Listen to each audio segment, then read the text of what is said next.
Welcome back to Tim and Sid on what is a Scotiabank Wednesday night hockey night, which will include Toronto visiting Winnipeg in a brewing rivalry in the National Hockey League, which means it's time for 3 of 31, brought to you by the GMC Sierra Denali. We are professional grade. We always love and appreciate Elliotte Friedman's time. Friedge joining us from Winnipeg. Hello, Friedge. Hello, gentlemen. How are you guys doing? Very good. Very good. Great to see you. Only a 1 hour show today, so we're real happy. We get to punch out a little early. Yeah, you know what? You guys get paid more per hour tonight. I get paid less. So you guys are happy. I'm not as thrilled as you are. All facts laid out correctly by Elliotte Friedman. I guess we owe him a beer. We do, several. Friedge, first things first. Is Laine starting on the top line tonight, and is that going to extend throughout the rest of the evening? It looks like it. You know, he seemed pretty excited when he talked about it yesterday and again this morning about the possibility of it. So it sure sounds like either they're lying to us about him having the opportunity, or he's an excellent salesman. But it looks like he's going to get the chance. And you know, I think both these teams are kind of looking to jumpstart themselves a bit. I'll tell you something that was really interesting that happened here yesterday was Paul Maurice held his scrum after the Jets practiced, and our guy here in Winnipeg, Sean Reynolds, was asking a question. He used the word struggled twice, and Maurice stopped him right there, and he said, I don't like the word struggled. I don't think we're struggling. But I think when you have a game like this tonight and you have some of the results that these two teams have had lately, it's a process, but you want to jumpstart that process. You want to kick some excitement into that process.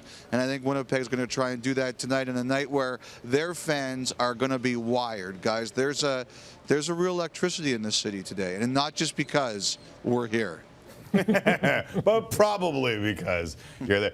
Listen, I thought it was really interesting that some of the post-game clips after their last game was like frustrated, trying to put the past behind them, and they're 6-2-1 on the. Like, if you are struggling and you're 6-2-1, it speaks to the talent that you have in that room. The Leafs, on the other hand, have 1 goal in their last 2 games. Is there anything they are overly concerned about in those 2 games and what the other teams did to limit what they could do?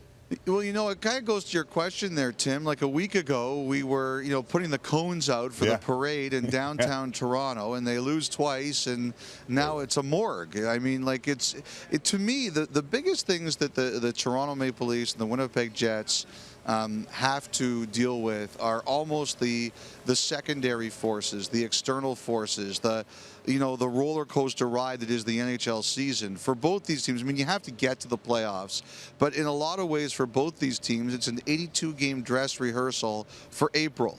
You know, nobody wants to go backwards. The only way forward for the Jets is to go to the Stanley Cup final. And for the Maple Leafs, you're sitting there and you're going, you know, we have to get out of the first round. There's too much expectation on us not to. I think if you're Toronto, they were scoring almost at will the first few games. You know, I thought they played pretty well against Pittsburgh, even though they got shut out.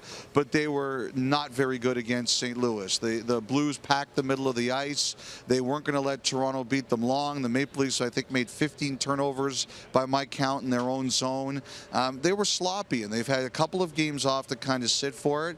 But I think if you're Toronto and you're Winnipeg, your biggest concerns are almost the roller coaster of emotions is the NHL season. Yeah. And I think in Toronto's case, Tim, I think that what are all the stories about? It's about, what are you going to pay Nylander? What are you going to pay Matthews? What are you going to pay Marner? And, you know, sometimes I worry or I don't worry, but sometimes I wonder if teams worry that the effect that those stories have on their players and their dressing room. Friedge, I'm with you. I'm tired of the Nylander stuff. So what's going on with Nylander? Yeah, what's going on with him? Willie, sign. Well, you know, I think after they met, you know, obviously they met last week in Switzerland. They met the agent, Louis Gross, and the GM, Kyle Dubas, met a couple of times this week, Sunday night and Monday in New York. I think they're really trying to make it work. You know, you saw Nick's report yesterday about 6 years, somewhere between 6.5 and 7. I think 7 is still more than Toronto wants to do. So I think they're all trying to talk positively. I think they're really trying to get this done. And it can always change at any time. It can always change at any time. But what I was hearing earlier today was it's still going to be a challenge to get a number that both sides are comfortable with. tonight, live on Sportsnet 1, Winnipeg and the Toronto Maple Leafs, Elliotte Friedman and company in Winnipeg. It should be fun, Friedge. We always appreciate you, brother. Thank you. All right, guys, have yourselves a great night and enjoy the extra hour off. We'll be watching. Gonna go exercise or do something. We'll be watching. You laughed very hard at that cover. Yeah, he did. He did.